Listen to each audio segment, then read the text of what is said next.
ನಮಸ್ಕಾರ ವೀಕ್ಷಕರಿಗೆ. ಬನ್ನಿ, ಪಯಣ ಕಾರ್ ಮ್ಯೂಸಿಯಂ ಹೇಳಿ ಒಂದು ಜಾಗಕ್ಕೆ ಈಗ ಹೋಯ್ಬಪ್ಪನ.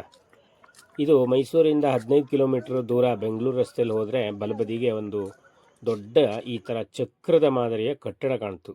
ಅದೇ ಈ ಕಾರ್ ಮ್ಯೂಸಿಯಂ, ಹಳೆಯ ಕಾಲದ ಕಾರುಗಳ ಸಂಗ್ರಹಾಲಯ. ಇಲ್ಲಿ ಒಬ್ಬರಿಗೆ 75 ರೂಪಾಯಿ ಟಿಕೆಟ್ ತಗೊಳ. 8 ವಯಸ್ಸಿಗಿಂತ ಕಡಿಮೆ ಇದ್ದರೆ ಯಾವುದೇ ಟಿಕೆಟ್ ಇಲ್ಲೇ. ಟಿಕೆಟ್ 75. ಈಗ ನಾವು ಒಳಗೆ ಹೋಗೋಣ. 75 ರೂಪಾಯಿ ಪರ್.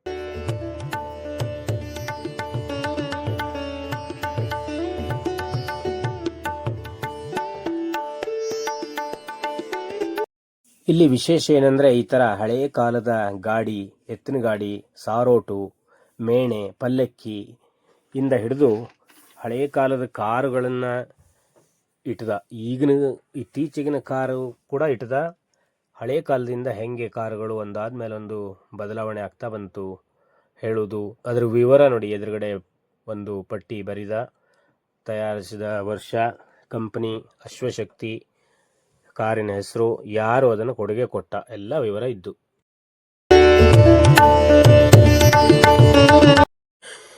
ಇದು ನೋಡಿ, ಇದು ಮೈಸೂರಿನ ಮಹಾರಾಜರಾದ ಜಯಚಾಮರಾಜೇಂದ್ರ ಒಡೆಯರ್ ಅವರು ಉಪಯೋಗಿಸ್ತಾ ಇದ್ದಂತಹ ಕಾರಡ.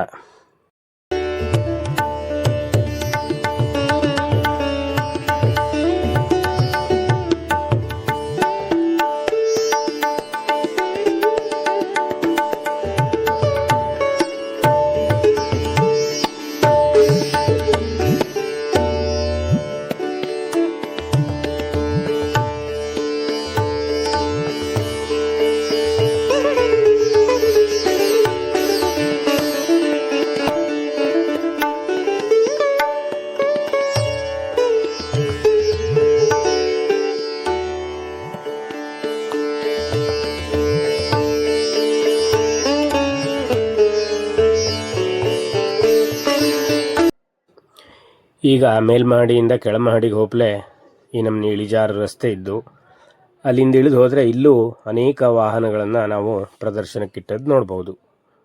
ನೋಡಿ, ಇದೆಲ್ಲ ಸೈನ್ಯದಲ್ಲಿ ಬಳಸ್ತಾ ಇದ್ದಂಥ ಮಿಲಿಟರಿ ವಾಹನಗಳು.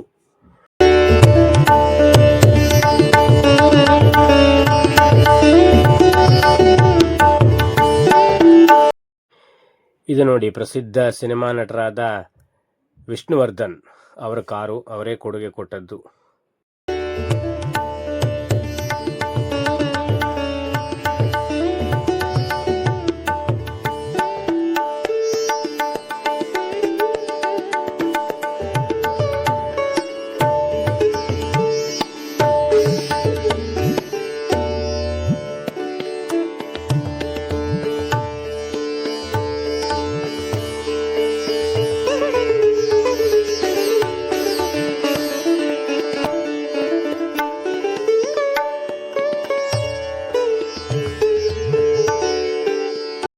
ಇಷ್ಟೆಲ್ಲ ಕಾರ್ ನೋಡಿ ಇನ್ನೊಂದು ಬದಿಗೆ ಹೋದರೆ ಅಲ್ಲಿ ಮಂಜೂಷಾ ಧರ್ಮಸ್ಥಳದ ವಸ್ತು ಸಂಗ್ರಹಾಲಯದ ಒಂದು ಭಾಗ ಇದು ಹೇಳಿ ಹಾಕಿದ್ದ.